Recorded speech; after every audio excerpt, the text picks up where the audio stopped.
Kim Bogucki. I'm a peace officer, a public servant, a cop, a 27-year veteran of the Seattle Police Department. I love my job, but honestly, never in my career have I seen such a divide between police and community. Cops and robbers, good guys and bad guys, black and white, us and them. Wow, the power of fear-based labeling.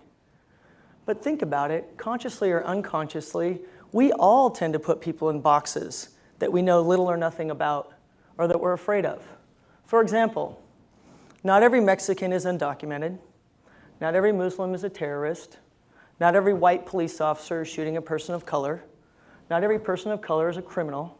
And not every convict will reoffend. I learned early on the only way to build trust in community is by breaking down unconscious bias and stereotypes by honest, uncomfortable conversation. About 15 years ago, I was on a call with a group of homeless kids. It became quite apparent quickly that I knew nothing about this part of the population I was serving, and they in turn knew nothing about the police and the laws that we were consistently enforcing on them. So we sat down, cops and homeless kids, and started having some difficult dialogue. But what came out of it was a program that they affectionately called the Donut Dialogues. It's face-to-face conversation using 3 basic questions. What is one belief or perception I have about you? What is one thing you don't know about me? And what would make our contact easier? It was through honest dialogue and the breaking of bread that we learned a ton about each other. One cop shared that his dad had murdered his mom, and his dad was in prison. I didn't even know that. And the cops and kids started relating. Another older officer got brave. He goes, "You all smell bad and you're dirty." And one of the homeless kids leaned forward and gently said, "We do that on purpose to keep predators away."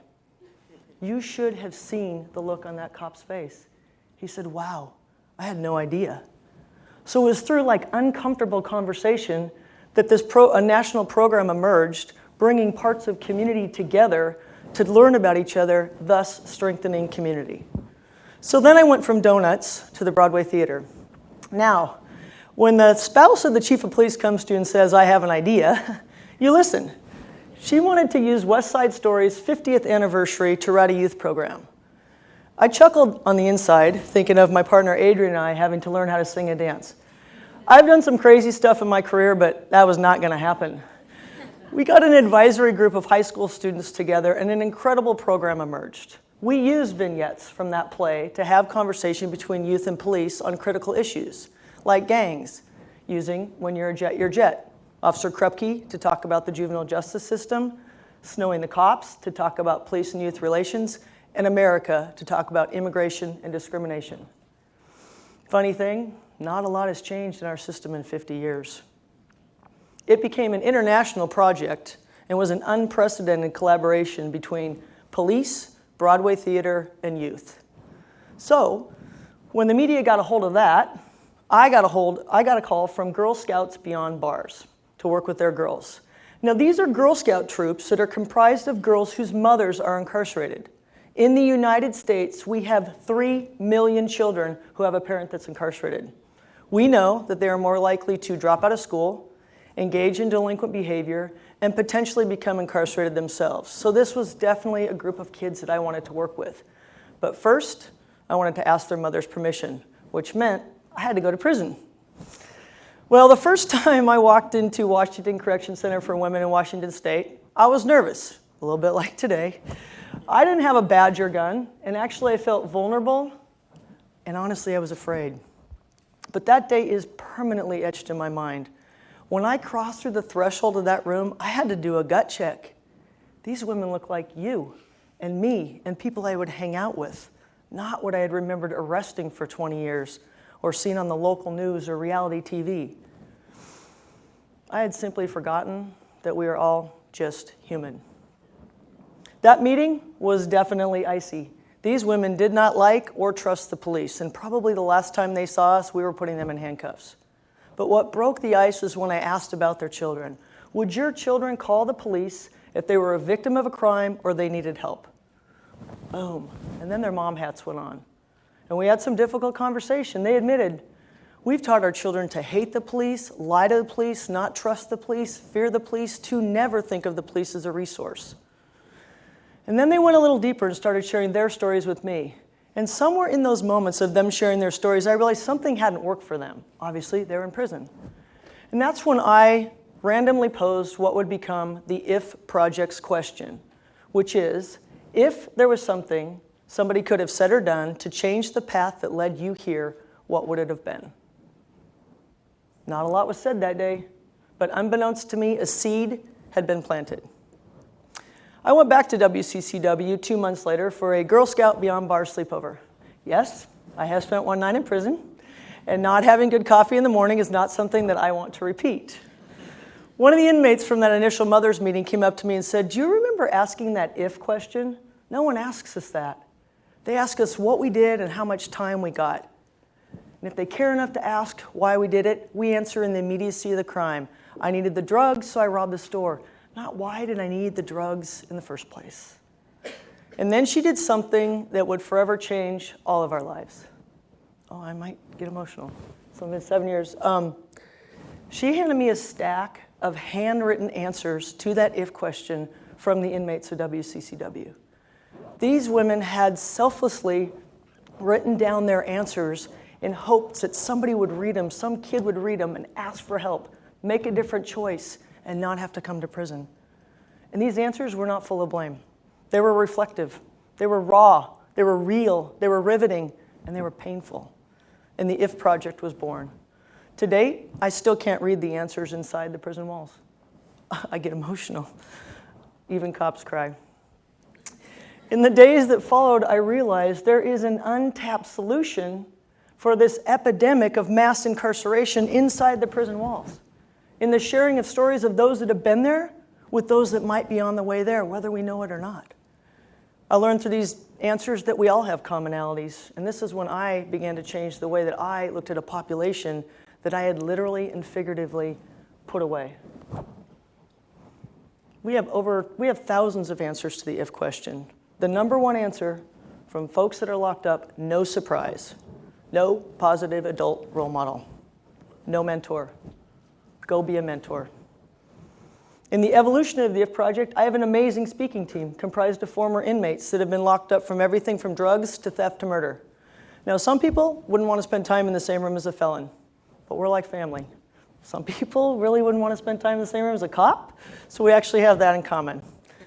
We go into our community, cop and convict, side by side, and we do youth work, or we do workshops. And in our youth workshops, in 27 years of policing, I have never seen kids put their phones down, lean in, lean forward, get engaged, ask questions, and ask for help like I have with this project. And the magic of the project is when that former inmate starts sharing their story, not yelling or screaming. They share from their heart, they're vulnerable, they're honest, and they're real, and it allows the kids to do the same thing. And when one of those young folks engages or asks for help, that former prisoner gets to take a negative in their life and turn it into a positive and give back to a community they've quite possibly taken something from. And lastly, when folks, especially young folks, see cop and convict side by side working together, it starts to shift attitudes. It starts to blur the lines between us and them.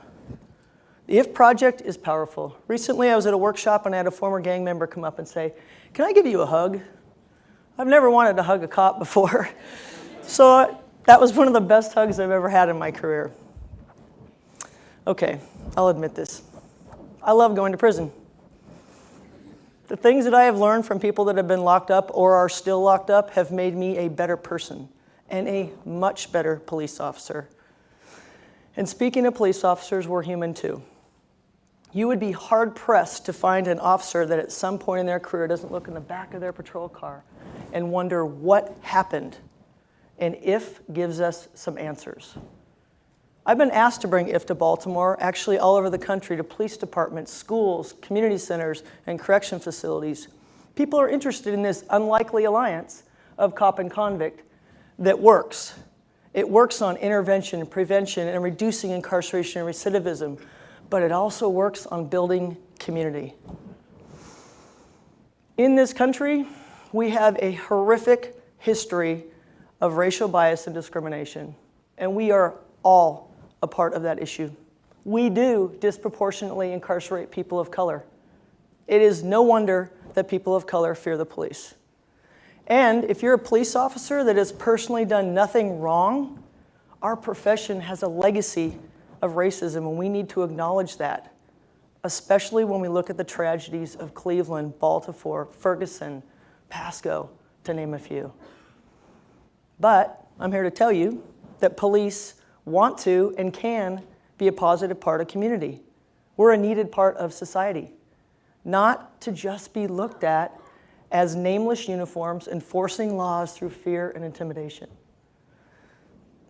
We have to start bridging these painful divides. But let's go beyond the us and them of community and police. We all of us, need to start crossing party lines. We need to apologize when we've done something wrong and hold ourselves accountable. We need to have conversations with people that make us feel uncomfortable and have uncomfortable conversations. We need to find as much value in the other's experience as we do in our own. And I'm going to repeat that one because I think that is critical. We need to find as much value in the other's experience as we do our own, and commonalities in places that we never thought we could. This is how you make change. This is how you build community, and this is what works. So, I'm asking you, if you can't let go of, can you look beyond your fears, your biases, your labels, and go have a conversation today with somebody that you never thought you would? Let's take that us and that them and become a we. If a 27-year veteran of a police force can do it, can you? Thank you.